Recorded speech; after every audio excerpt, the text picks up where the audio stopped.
Fala, galera, bem-vindos ao New Way Cast. Eu sou a Érica Andrade.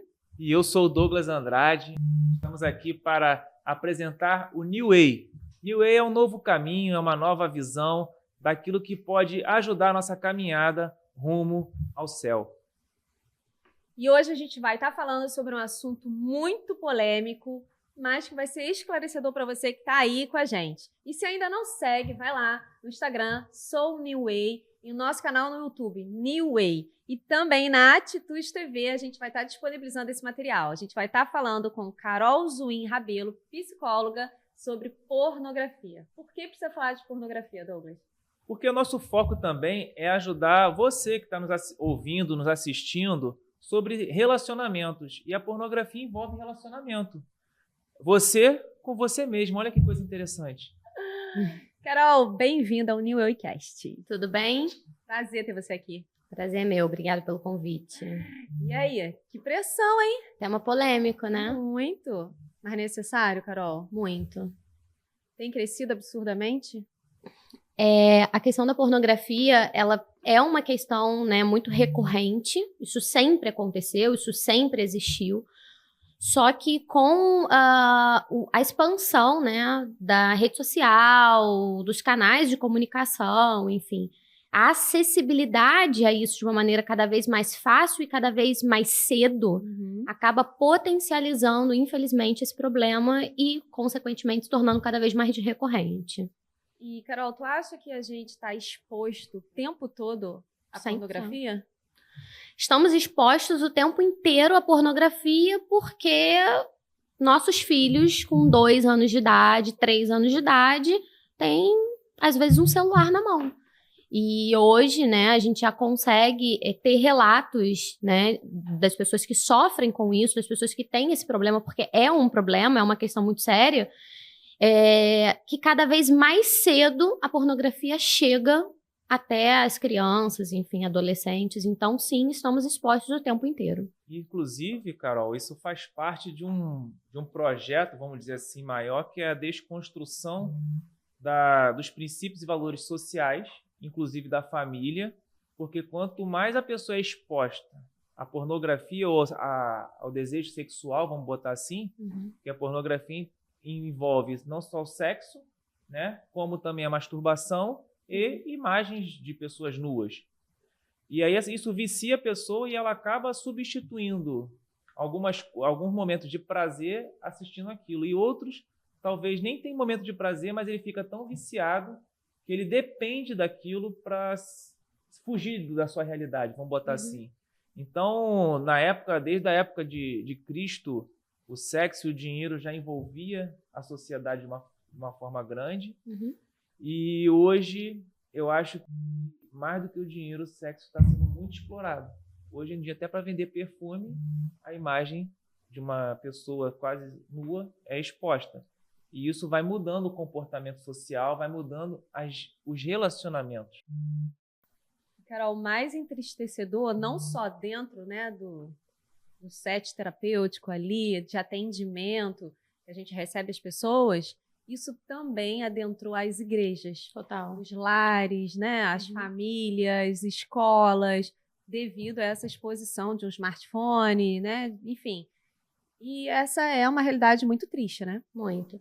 Na verdade, assim, o ponto é que quando chega, né, no site terapêutico, como você colocou, ali já é o início da possível resolução do problema. O problema é quando isso não chega.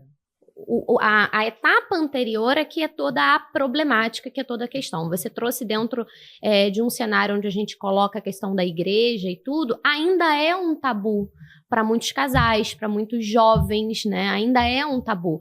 Então, assim, eu vou dizer que tem um problema com a pornografia e eu vou ser condenado por isso, eu vou ser taxado por isso, quando na verdade nós precisamos conscientizar as pessoas que a pornografia, a psicologia, ela já trata, né, no mesmo âmbito, no mesmo rol que outros vícios, então que a compulsão alimentar, né, que o vício por drogas sintéticas, enfim, e tantos outros. Então a gente já sabe, né, que funciona no cérebro de uma maneira similar, enfim, muito próxima de todos os outros vícios que são tratados como vícios e, enfim, a gente precisa realmente ter esse entendimento, ter esse discernimento, até para que a gente consiga ajudar essas pessoas e encorajar essas pessoas a buscarem, né, ajuda.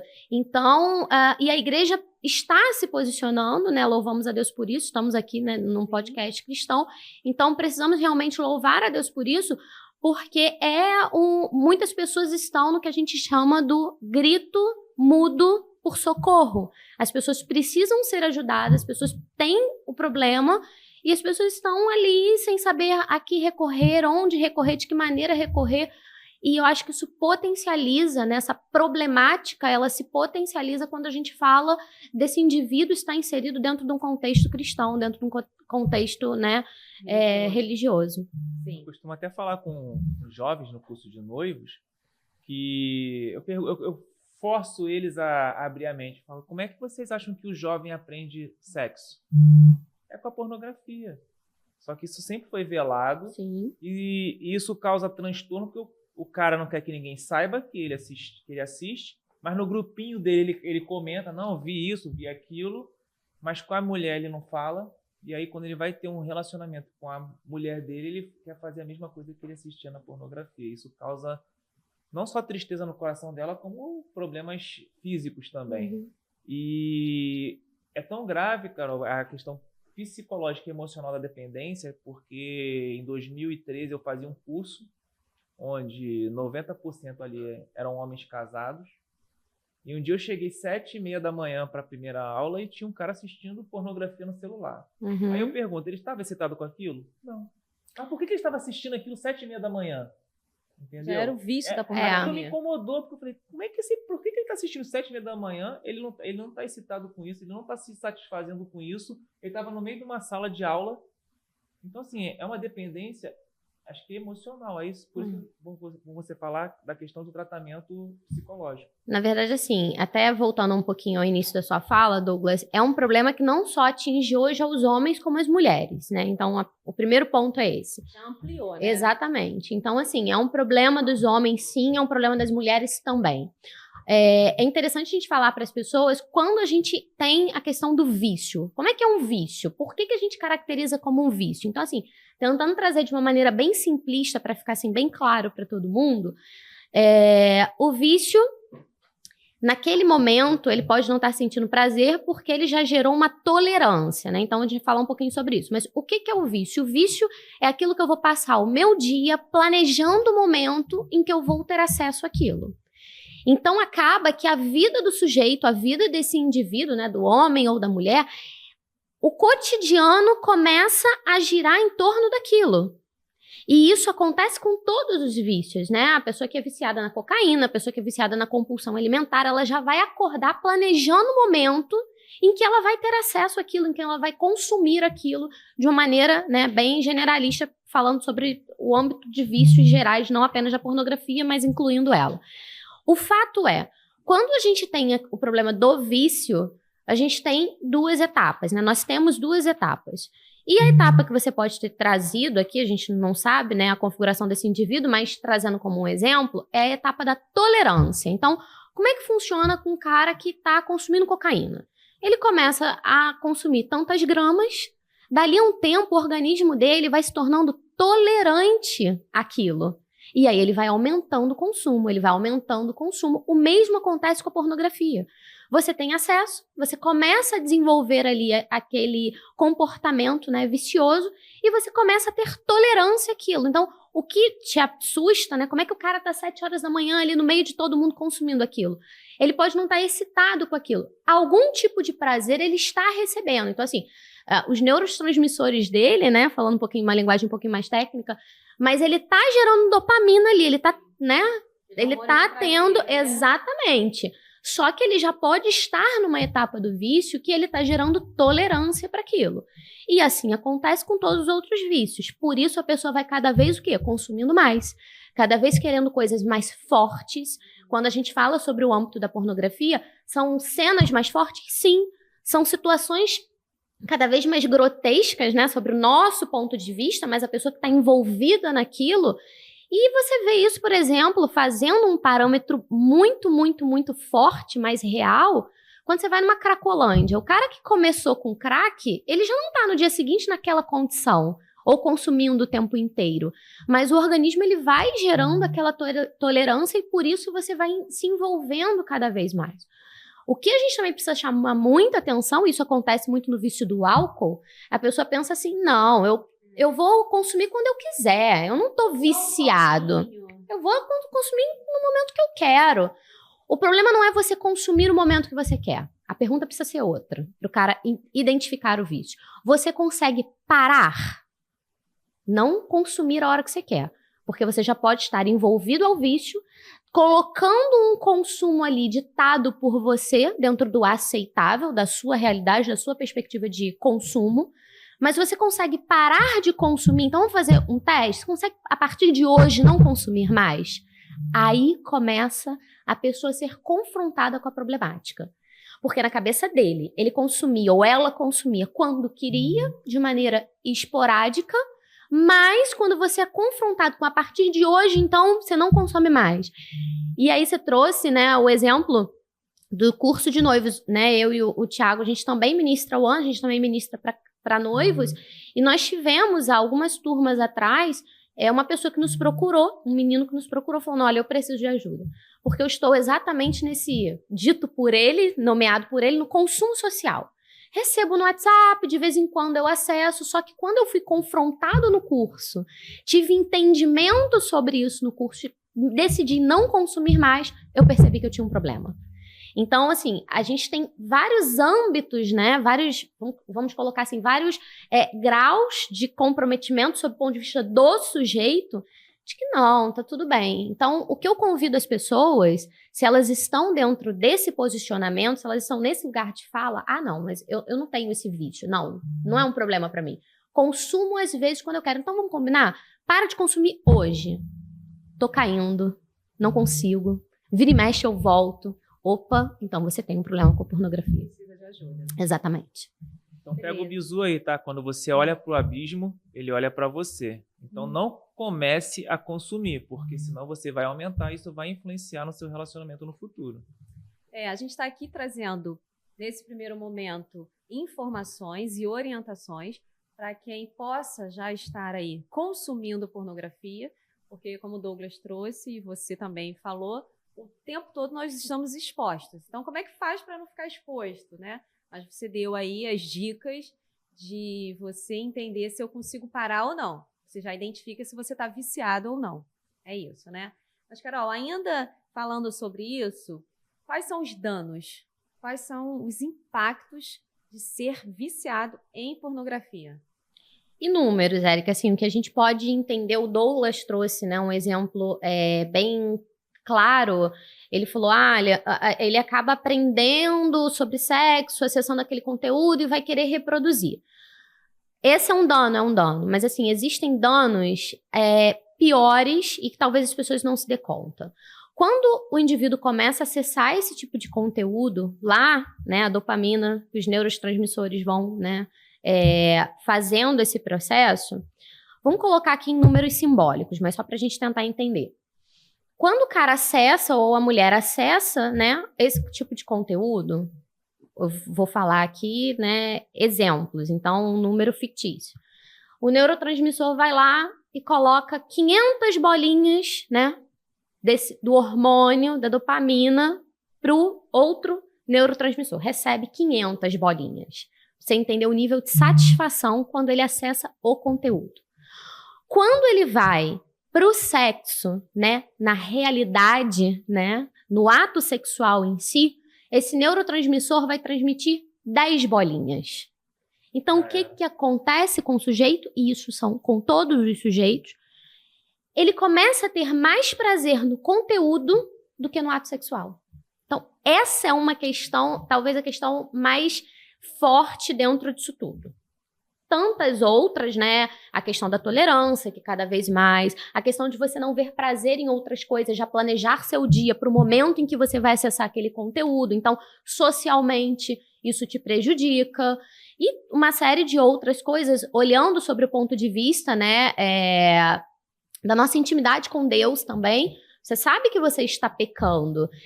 Dito isso, e todas as pessoas têm acesso a essa informação, os atores que participam desse tipo de conteúdo, 95%, vou falar 90% para ser bem comedida, mas assim, 95% dessas pessoas sofrem de depressão, de transtornos emocionais, sofrem muitos dizem que são viciados, né, em drogas, enfim, precisam se drogar para fazer aquilo. Algumas atrizes, quando a Érica me convidou do tema, eu comecei a estudar, enfim, a ler muitas coisas. Existem atrizes que faziam isso, que hoje, uma americana, se não me engano, que hoje já tem um canal de ajuda, né, a mulheres que são viciadas em pornografia, para dizer, ó, olha para mim, olha o dano que fez na minha vida fazer isso. Então, assim, olhando sob o ponto de vista espiritual, a gente falou um pouco sobre emocional, sobre humano, mas olhando sob o ponto de vista espiritual, você está consumindo um conteúdo onde você sabe que é a desgraça do outro que custou gerar aquilo. Então, assim, o que isso espiritualmente está impactando também para esses indivíduos? E aí você começa a trabalhar a culpa, o sentimento de culpa, e a Érica também é psicóloga, sabe bem do que eu tô falando, o que a culpa aprisiona, o que a culpa causa. Então, você tem uma série de situações onde realmente você tem um comprometimento extremo, sabe? Eu tenho... Triste realidade. Eu tenho a percepção de, não só assim, de relatos, né? A questão da culpa, principalmente pro jovem. Ele tem um momento ali de prazer de 5 segundos, vamos botar na consumação da masturbação, né? Nem da pornografia. Só que depois ele passa horas se maltratando, se punindo porque ele pecou, porque ele fez algo que era contra os princípios e valores dele. Então, acho que isso é muito alarmante. Sem dúvida, a culpa é uma das principais prisões, né? Uma das principais prisões emocionais. Então, você vê pessoas que têm o seu potencial, né? O seu potencial pessoal para inúmeras áreas da vida sendo literalmente sufocadas pela culpa.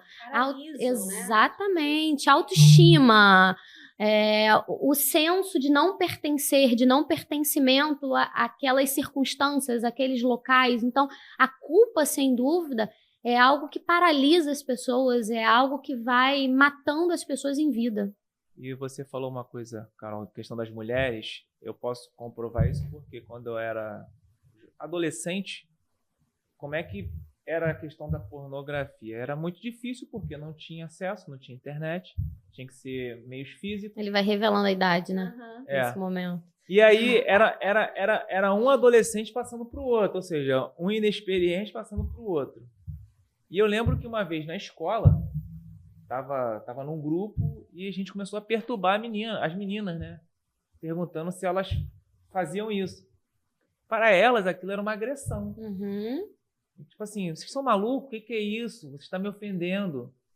E aí, hoje em dia... Bem tempo atrás, Bem tempo atrás. Então, agora, quando você fala que a mulher está inserida nesse mundo hoje, para mim é algo, assim, inimaginável. Mas real. Bem real. Bem real, porque você imagina o seguinte, Douglas, hoje a gente vive um contexto social onde o tempo inteiro as mulheres são convocadas, são chamadas a esse lugar de igualdade, a esse lugar de desempenho, a esse lugar de estar inserido. E a questão social, a questão sexual, desculpa, ela é intensificada e está dentro desse contexto também. E aí, essa menina, né, essa mulher, acaba falando o seguinte, eu preciso entender o que é isso, eu preciso estar dentro desse contexto, eu preciso, talvez, para ser performática, entender que performance é essa, né, ser boa para aquilo, quando, na verdade, ela só está sendo, né, incentivada, incitada a ter informações que a gente já entendeu aqui de uma das fontes mais maléficas possíveis, né, sobre todos os aspectos, e está na porta de entrada de um vício, de uma problemática. Então, é muito complicado. Carol, você acredita que começa de forma muito sutil hoje, o vício da pornografia, ou não? É por curiosidade? Érica, na verdade, a gente não pode dizer assim, é por este motivo. Na verdade, nós temos uma série de motivos, de estímulos, de impulsos que podem levar a isso. Então, né, a gente falou aqui, todas as crianças têm acesso, né, e têm acesso mesmo. Pode ser pela curiosidade, como o Douglas trouxe, pode. Pode ser pelo senso de pertencimento, todo mundo sabe, todo mundo faz, eu também quero entender o que é isso, pode. Pode ser por estar num contexto familiar problemático. Então, essa criança mora dentro de uma casa, isso é realidade no Brasil, onde tem um quarto para 7, 8 pessoas morarem, e ali naquele mesmo quarto, pessoas têm relações sexuais. Então, sim, e aí você tem todo um contexto problemático. A gente não pode achar que todo mundo, né, vive em uma família funcional, e não é isso que acontece. Então, os motivos que levam a essa busca, a essa procura, eles são inúmeros, né, dentro do contexto de cada sujeito. O mais importante é realmente a gente reforçar para as pessoas que precisam de ajuda em relação a isso, que elas precisam ultrapassar a barreira da culpa, porque isso vai paralisar e vai aprisionar elas cada vez mais nessa problemática. Então, nesse momento de estar ajudando esse sujeito, né, de estar trazendo esse sujeito a possibilidade de sair disso, o que menos vai importar é o que levou ele a isso. O que está aprisionando ele nisso, né, essa consciência, essa necessidade de ajuda, é que é o X da questão. Entendi. E de que forma, Carol, a pornografia tem entrado na vida das pessoas? Você já deu aí, né, alguns spoilers falando, mas de que forma? Só pelo virtual? O que seria? O que a gente poderia estar... Bom, você perguntou para a Carol, mas eu analiso muito pela sensualização das coisas e pela falta de diálogo dentro de casa. Porque a partir do momento em que eu não exponho isso, não converso isso com meu filho, fica algo que é meio proibido. Velado, né? E o que é velado é, entre aspas, excitante. Principalmente para o jovem, ele está cheio de hormônio. O jovem, adolescente, está cheio de hormônio, ele quer explodir aquilo de alguma forma. Então, se eu não explico para ele, ele vai se viciar de forma, entre aspas, né, natural. Ele vai buscar ali o prazer. Eu acho que essa questão da conversa, né, da fala, é sem dúvida o mais importante. E mais do que isso, assim, antigamente nós tínhamos essa coisa, os pais tentavam blindar os filhos do sexo, colocando como um tabu. Olha, é feio, não faça isso e tal. Hoje em dia, a gente já sabe que naturalizar, e aí a gente tem que ter muito cuidado quando a gente fala naturalizar, né? O que é o naturalizar? Não é naturalizar o ato sexual, mas, por exemplo, a Valentina, né, minha filha mais velha, tem 5 anos de idade. Então, eu já falo com ela, de maneira natural, que o corpo dela é algo que o Senhor fez para ela. Então, é a maior intimidade dela, é algo que ela precisa preservar, é algo que ela precisa cuidar. Mas, mãe, qualquer um pode ver no meu corpo? Não. Com essa fala, e o que eu chamo de naturalidade é isso, é essa fala de consciência, desde pequenininho, obviamente respeitando, né, o entendimento das faixas etárias, para que não se tenha esse romper. Não se chegue lá com 14, 15 anos, que era o que acontecia. Olha, agora senta aqui que nós vamos falar sobre o seu corpo. Olha, agora você senta aqui que você vai casar, a gente vai falar sobre sexo no casamento. É a gente começar a inserir para os nossos filhos, para as nossas crianças, esse cuidado, esse zelo. Por que é especial? Por que ninguém vê o seu corpo? Por que ninguém vê, Valentina, de maneira, né? Porque tem as partes íntimas. Então, quem é que pode tocar nessas partes íntimas? Eu sei que a gente está, né, até abrangendo um pouco mais sobre essa coisa do abuso e de outras coisas, mas tudo isso também está ligado dentro da pornografia, porque a gente tem a questão da pedofilia dentro da pornografia, né? Então, a gente precisa realmente instruir as nossas crianças, e quando eu chamo de natural, só para ficar isso muito claro, é sobre esse aspecto, o aspecto da criança entender o zelo que ela precisa ter com o corpo, quem criou, por que Deus fez dessa forma, por que Deus fez, né, o homem, por que Deus fez a mulher, o que é feito por ele e o que é o natural que nos entrega de maneira, sob o ponto de vista divino, trazido por ele. Então, eu acho que essa fala, esse diálogo que a gente precisa ter com os nossos filhos, vai criando o laço de confiança da criança para conosco, o laço de entendimento da importância do corpo, não sobre uma coisa que é feio, mas sobre uma coisa que é importante, sobre uma coisa que é especial, sobre uma coisa que precisa ser preservado. E a partir do momento que as etapas vão acontecendo na vida dessa criança, desse adolescente, ser inserido esse contexto de entendimento, de responsabilidade, do que pode, porque assim, o sexo não é uma coisa feia, a gente fala isso no curso A. O sexo foi criado por Deus. Sim, estamos aqui por conta disso, é prazeroso, é para ser maravilhoso, mas ele é prazeroso, ele é maravilhoso, ele é bom quando você tem um contexto emocional saudável. Quando essa menina, né, essa mulher chega saudável, quando esse homem ele está saudável, né?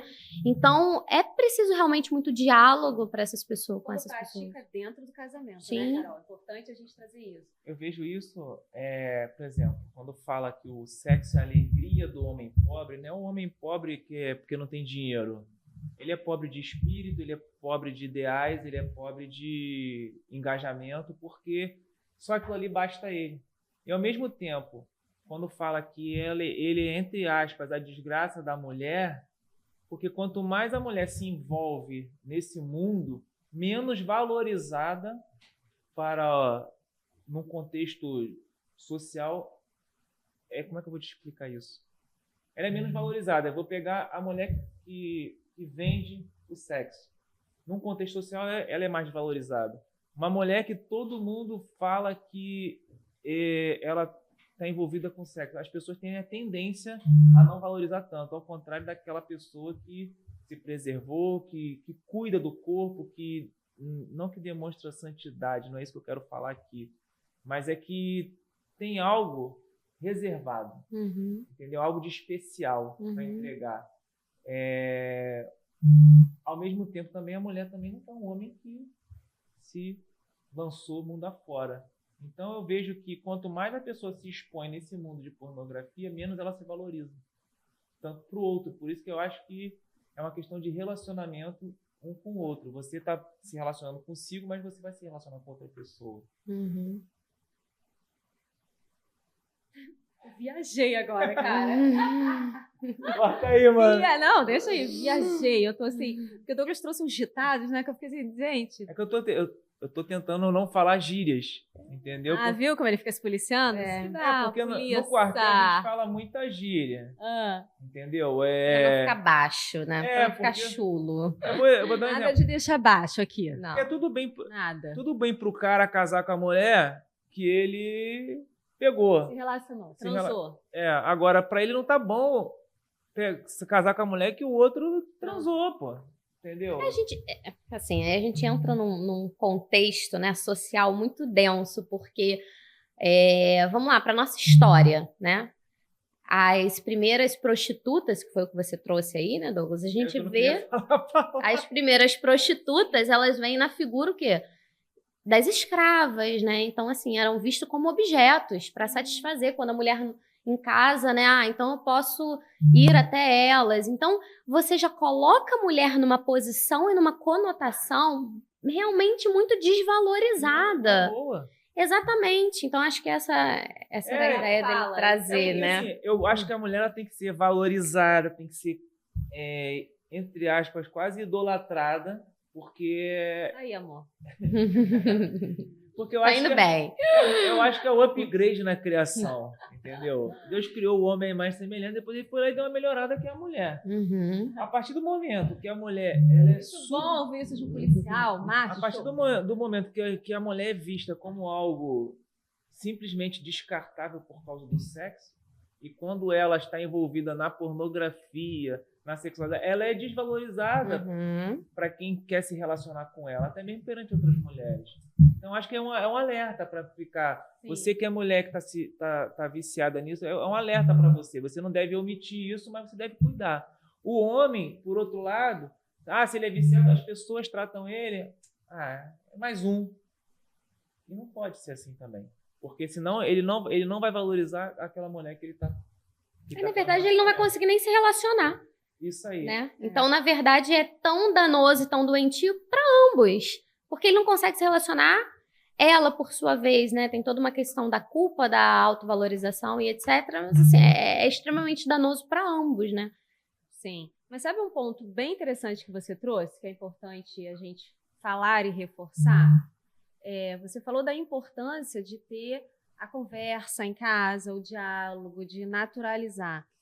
Mas isso eu vejo também, Carol, como um grande problema. Sim. Hoje, né, os responsáveis, os pais que criam os seus filhos, e ainda mais quando estão numa idade de adolescente, né? Como eu tenho pego alguns adultos que foram adolescentes e jovens com estas questões, que não tinham diálogo, que não podia dizer para o pai e para a mãe, olha, eu tenho um vício, e não é em droga nem em bebida, mas é em pornografia, e isso passa.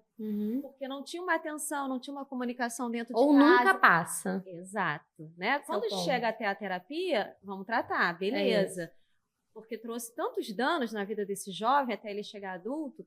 Mas eu acho essa sua fala muito importante para a gente reforçar aqui, de os pais entenderem o papel deles dentro de casa, de estarem informando, já que não querem que os filhos recebam essas informações por meio de internet, né, compartilhada, sei lá o quê, de entender também qual é o nosso papel como pai e mãe. Você tem uma filha de 5, eu tenho uma filha de 7, quem está assistindo a gente tem um filho adolescente. Como é que eu faço? Eu sei lidar com isso? Será que um pai ou uma mãe talvez saibam lidar com a questão da pornografia quando um filho fala?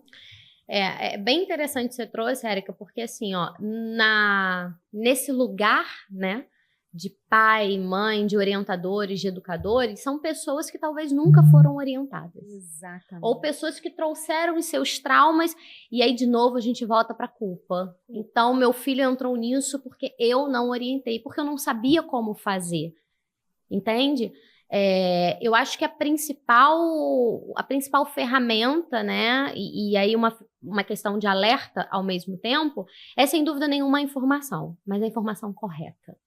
Porque da mesma maneira que a pornografia, ela vai atingir, assolar, está assolando as nossas crianças, os nossos jovens, enfim, a torto e a direita, como dizem, muitas informações de maneira a orientar também chegam. Então é realmente você ter o discernimento de que fonte, de onde eu estou buscando isso, do que eu estou me nutrindo para orientar o meu filho. Porque a gente também tem que ter um pouco de cuidado, e eu já ouvi isso, né, de não normalizar. É normal, isso é normal. Não, isso não é normal. Não pode ser normal. Os danos que isso causa no sujeito a longo prazo não são normais. Talvez porque a nossa geração passou por essa etapa de normalizar, de entender que, não, para eu ser visto como alguém, né, inteligente, para eu ser visto como alguém sociável, para eu ser visto como inserido nesse contexto, eu tenho que achar que tudo é natural, que tudo é normal. Não, tudo não é natural, tudo não é normal, a gente está pagando um preço caro por esse posicionamento. Então, esses pais precisam, primeiro de tudo, entender que eles precisam também serem orientados. Porque quando a gente vira pai, quando a gente vira mãe, não é uma chave que vira na nossa mente, a gente não recebe um manual, agora leia, aprenda a ser pai, aprenda a ser mãe, não. Eu vou ser pai, eu vou ser mãe com reflexo de tudo que construíram, né, em mim, ou tudo que eu construí de acordo com a minha vivência, com as minhas experiências, somos resultados daquilo que vivemos, das nossas experiências, e nem sempre foram as melhores, nem sempre foram de maneira, né, positiva, na sua grande maioria. Então, esses pais realmente buscarem orientações de fontes, né, seguras, saudáveis, confiáveis, para que possam orientar os seus filhos não só sob o ponto de vista da fala e nem da normalização. As coisas não podem ser tratadas dessa maneira. Muito bom trazer isso. E por isso que a gente está aqui, né, Carol, falando desse tema tão polêmico, mas também de uma forma de um alerta. Olha, a gente não está aqui dizendo que a gente está acima. Não. Não é isso. De maneira nenhuma. Né? Muito pelo contrário. Nós estamos aqui porque nós, como líderes de jovens, de namorados, de noivos, né, de recém-casados, pedem ajuda para nós, né, de forma de aconselhamento. Você recebe lá dentro do set terapêutico, eu também. Por isso que a gente entende a importância de estar aqui trazendo esse assunto e trazendo uma forma, né, de orientar e de falar, olha, peça ajuda. Exatamente. Peça ajuda. Né? Tem a Bíblia, que é o manual de vida que a gente segue, que a gente acredita. Nós fomos criados de uma forma admirável. Nós somos a imagem e semelhança de Deus. É importante a gente trazer isso. Né? As coisas profanas, as coisas que não agradam a Deus, né? O que a gente também vivenciou na nossa família de origem, tudo isso faz com que a gente viva essa realidade tão triste, mas também cabível de ajuda. Total. Não é? É possível, sim, sair do vício da pornografia. É importante a gente trazer. Vocês têm propriedade para falar de forma científica. Vocês estudam a mente. E eu posso falar de forma empírica. Porque eu tenho vivência em vários ambientes. E eu posso afirmar para você, jovem, para você, adulto, para você até idoso que está escutando. Tem solução e tem consequências. Uma das consequências que você falou aqui, e está acontecendo nos casamentos de hoje, muitos jovens recém-casados não estão tendo ato sexual com a sua esposa. Não querem fazer sexo. Porque ele está viciado. Sim. Mas ele não sabe disso. E alguns estão viciados, às vezes, até no videogame. Porque também tem homens ou até mulheres, agora que é uma novidade para mim, né? Homens que são viciados em desenho. Tem pornografia em desenho.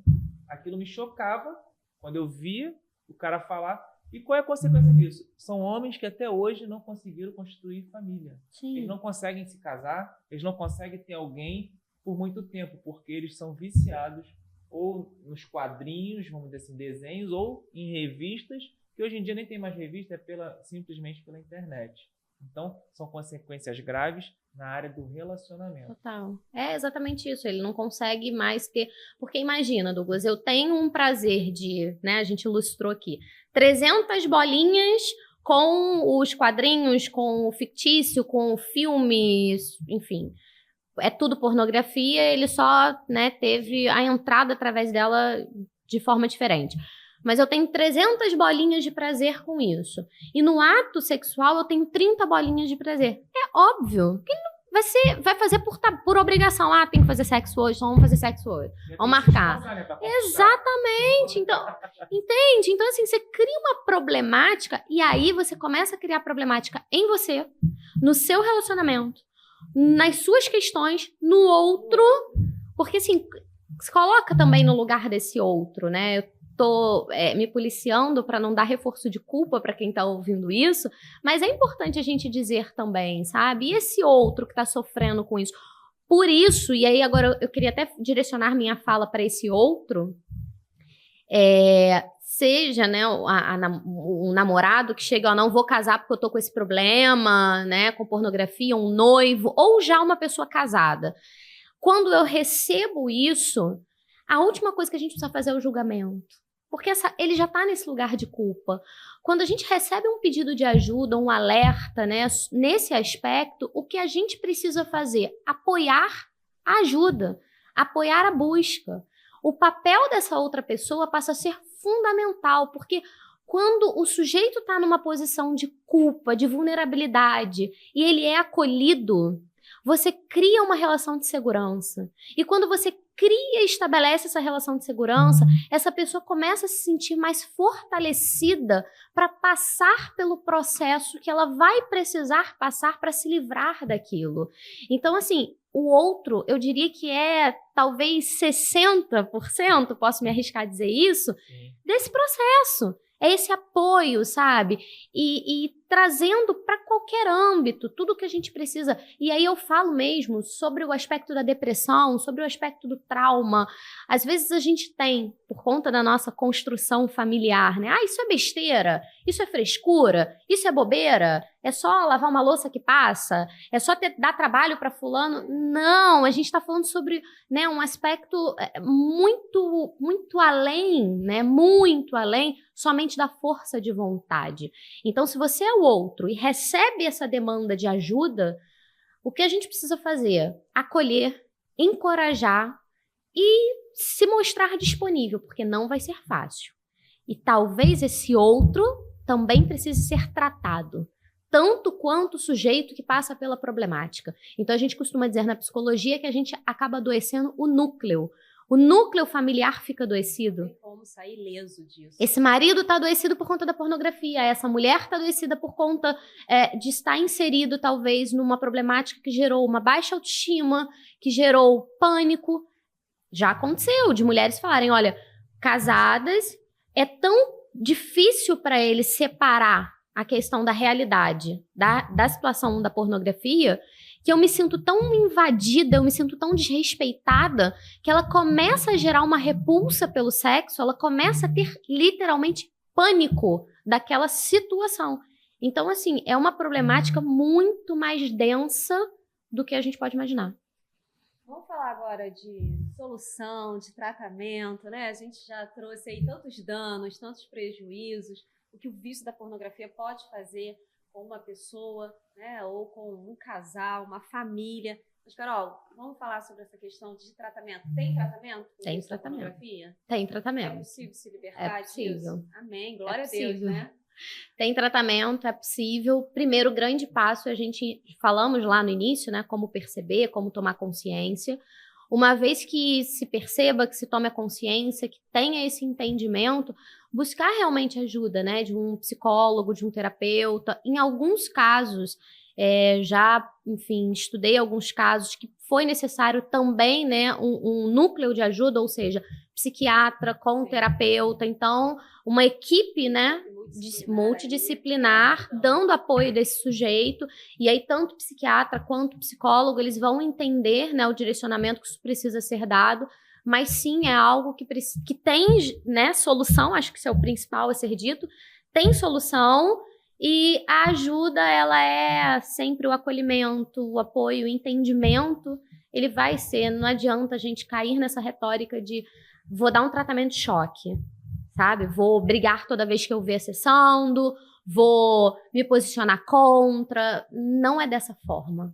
A solução não vai vir por aí. A solução vai vir de apoio, de acolhimento, de incentivo e de busca. De busca por profissionais capacitados para auxiliar nesse sentido. E eu acredito, às vezes, que até quando você briga, você coloca mais culpa, é quando ele vai voltar a procurar de novo. Total. Para se recuperar. Sim, vamos pensar o seguinte, se isso gera prazer e a tua fala tá me gerando tristeza, tá me gerando culpa, óbvio. Então você só tá reforçando. Tô vendendo aqui as paradas aí, ó. É bom, né, amor? Por isso que eu falo que o Mango sabe tudo, porque ele tá envolvido num monte de... Sabe tudo, vendo?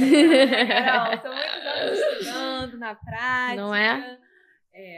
E, Carol, para aquele líder, para aquele jovem, para aquele adulto que está inserido dentro de uma igreja, que está inserido num contexto religioso e fica, e agora?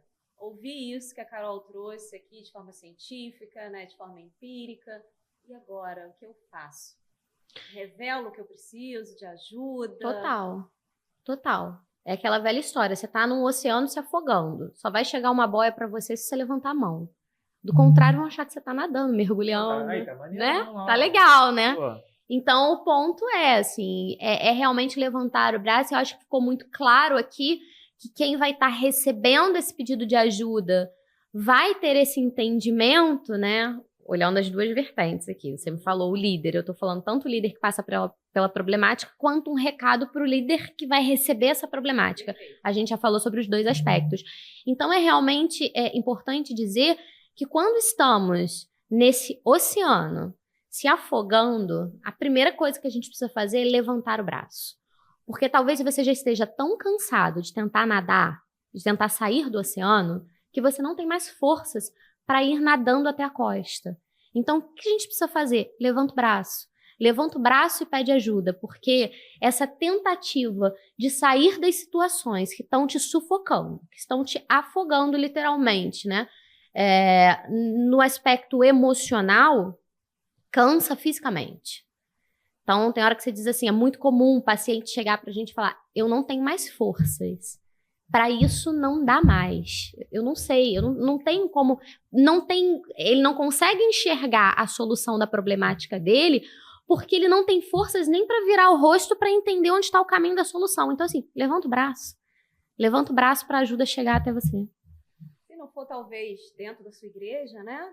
Pede ajuda para uma pessoa desconhecida, porque as pessoas têm muita vergonha ainda de reconhecer que tem um problema e reconhecer publicamente para o outro. A gente vê muito essa questão, né? Quando a gente tem ali um trauma ou uma culpa de que, puxa, caí no vício da pornografia, né? Caí ali na masturbação. E agora, como que eu falo isso para o meu líder, para a minha liderança, para o meu pastor? Por isso que é tão bacana assim, a figura do terapeuta, né, Érica? Porque é uma pessoa que você não tem nenhum envolvimento emocional, ou seja, não tem nenhum juízo de valor sobre o que você vai trazer.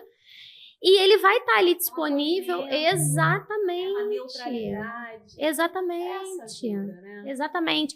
E assim, talvez, óbvio que o que eu vou falar aqui agora tem um contexto muito focado, né, no recado, na mensagem. A pandemia foi muito ruim, mas se tiramos algo proveitoso, se é que posso, né, dizer isso, enfim, foi a questão da consciência em relação à nossa saúde emocional, as nossas emoções, o quanto isso muda vidas, o quanto essa importância e essa conscientização de você buscar um terapeuta, de você buscar um profissional da área de saúde, né, pode realmente mudar o teu destino, mudar o rumo da tua vida, da tua família, dos teus filhos.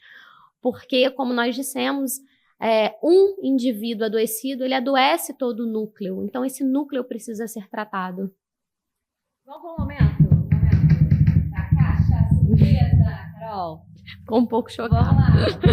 Vamos lá. Vamos. Pessoal, agora vai vir mais uma pergunta aí pra mim. Então, Vamos ver gente, o que é pergunta bomba. A gente sempre tem uma pergunta polêmica para você que está aí curioso. A gente traz aqui a caixa do New Way com uma pergunta bomba trazida pelo Vaguinho. Vamos abrir essa caixa aqui que a Carol vai estar para finalizar aqui, dando Quem fez spoiler. essa pergunta não foi você não, tá? Foi seu amigo. O amigo. Isso aí. Né? Gente, não Não foi. importa Não quem importa. foi, é anônimo. Como é que ela vai estar sendo respondida aqui, né, pela nossa convidada, psicóloga, líder de namorados e noivos, líder do Ministério de Família da Igreja Batista Atitude. Então vamos lá, uma pergunta que realmente a gente precisa trazer essa resposta, Carol. O que o vício da pornografia faz no cérebro? Tem dano no cérebro? Tem danos e, na verdade, eu acho que é a gente reforçar o que falamos no início. O que a gente precisa entender não vamos deixar só no âmbito do comportamento. Lembra que a gente disse? Está no âmbito de vício e funciona como um vício, como qualquer outro vício. Então, é o que a gente falou. Se o meu neurotransmissor está lá dando 300 bolinhas para o outro neurotransmissor, para esse prazer imediato, e no ato sexual ele não entende dessa forma, a longo prazo, como é que gera a tolerância ao vício? Gera tolerância porque eu estou dando 300. Esse neurotransmissor, de uma maneira bem simplista, que eu vou dizer agora, ele tem janelinhas ali. Com o passar do tempo, ele já não está com todas as janelinhas abertas para receber essas 300 bolinhas. Ele começa a fechar algumas janelinhas. Aí vem a tolerância.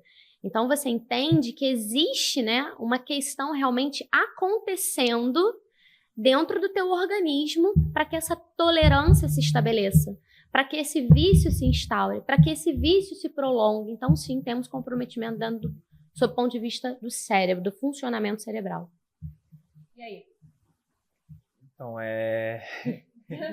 Diante tá disso, chocado? Não, é porque, assim, pra mim, na minha visão, é só dar um pau no cara que ele se corrige, entendeu? Mas não é. Era a sua visão. Era. Não é. Não é assim. Modo de dizer. Sim, entendi. Dá um choque, dá uma estremecida, mas não só, é porque ele acaba ficando comprometido com ele mesmo. Ele começa a nem ele entender, mas assim, eu me basto, porque eu tenho recursos que vão me satisfazer. Ele não sabe disso, mas Vamos pensar, Douglas, ó, a sua fala foi muito interessante pra gente estender para vários aspectos. Você disse assim, ó, eu acho que é só eu dar um choque no cara, né? Um choque de realidade que ele vai sair daquela condição que ele está.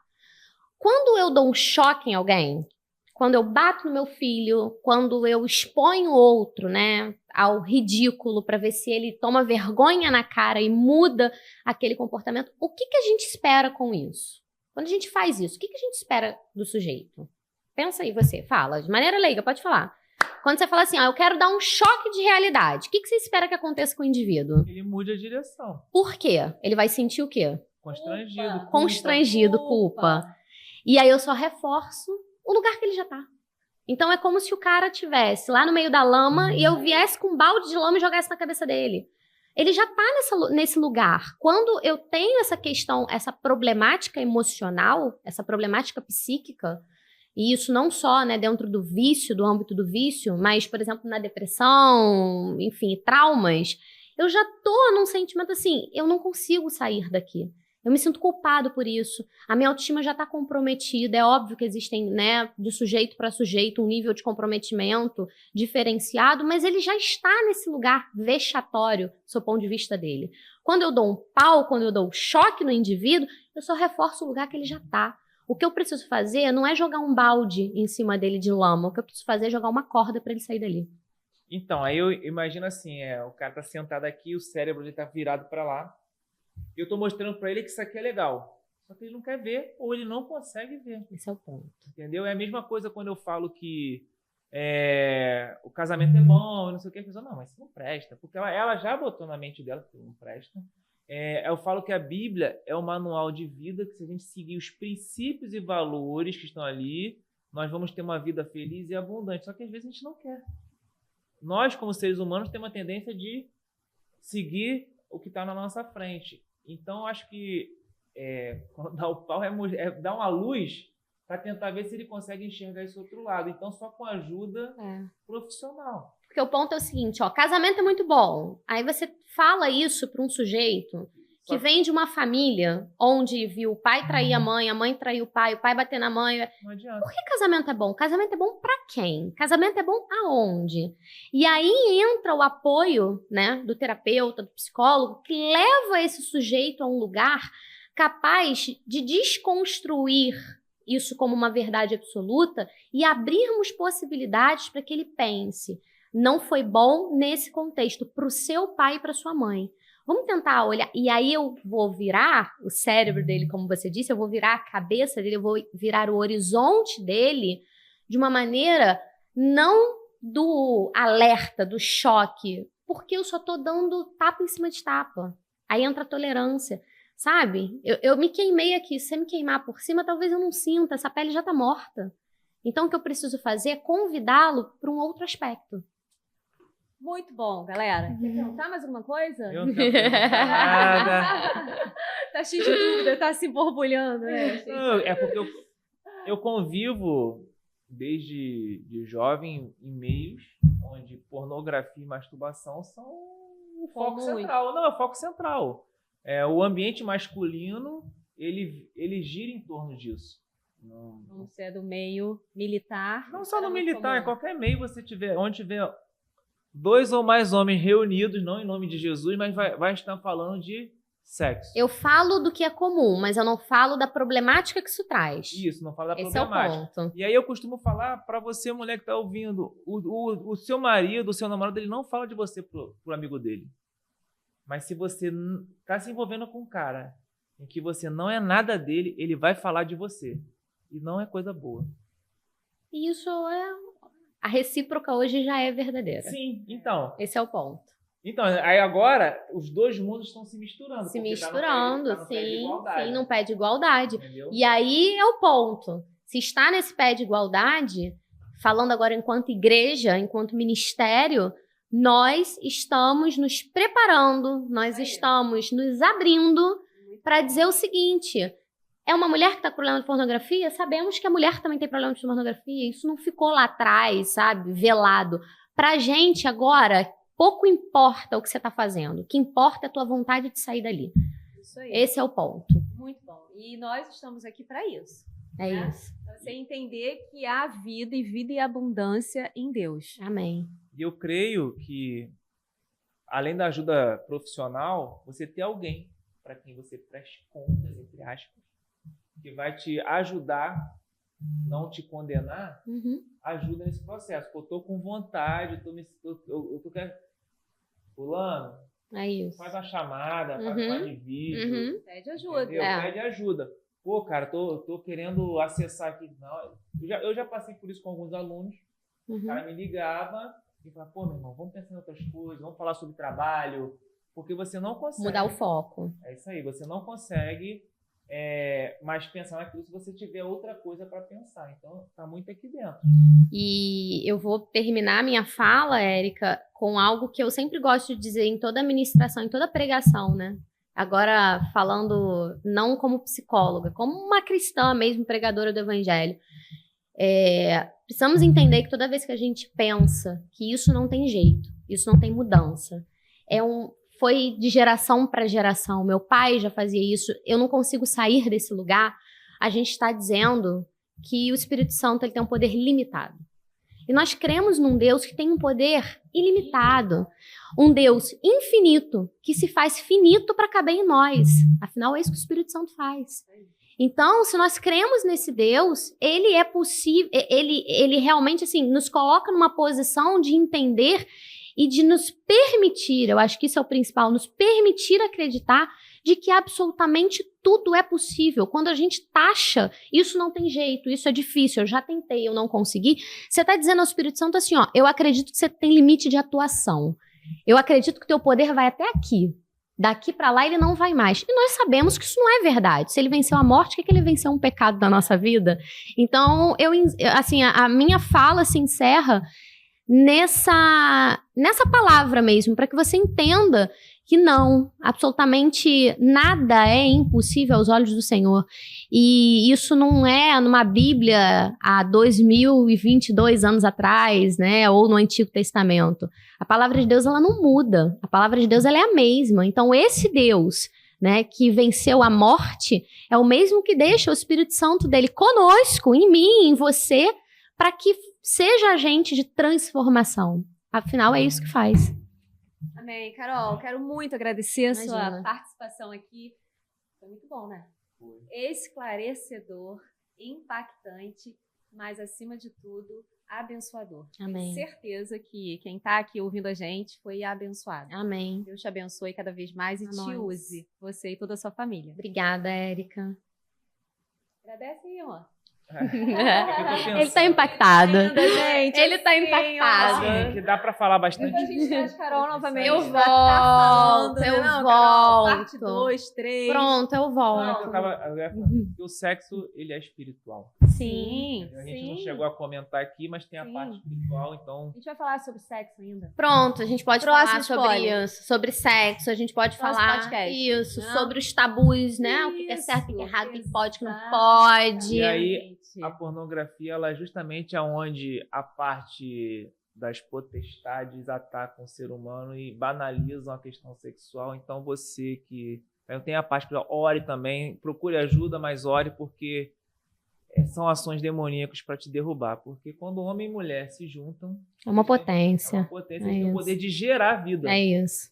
Entendeu? Através do É sexo. isso. Geram vida. Deus foi lá e gerou Adão, gerou Eva. Você, um homem e uma mulher, eles conseguem gerar vida quando isso está dentro da bênção de Deus. Amém. Então, muito obrigado, Carol. Imagina. Você se cuide, procure ajuda, principalmente de profissional. Tá? Eu sei que o seu líder espiritual vai ajudar, o seu discipulador vai ajudar, mas uma ajuda profissional é muito importante, como a Carol falou aqui, você tem janelinhas que foram fechadas e elas precisam estar abertas para novas opções.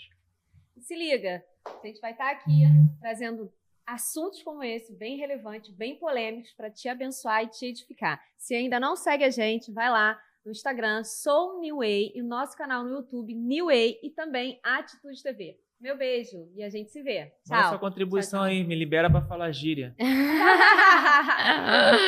Ai, ai. E esse foi mais um New Way Cast.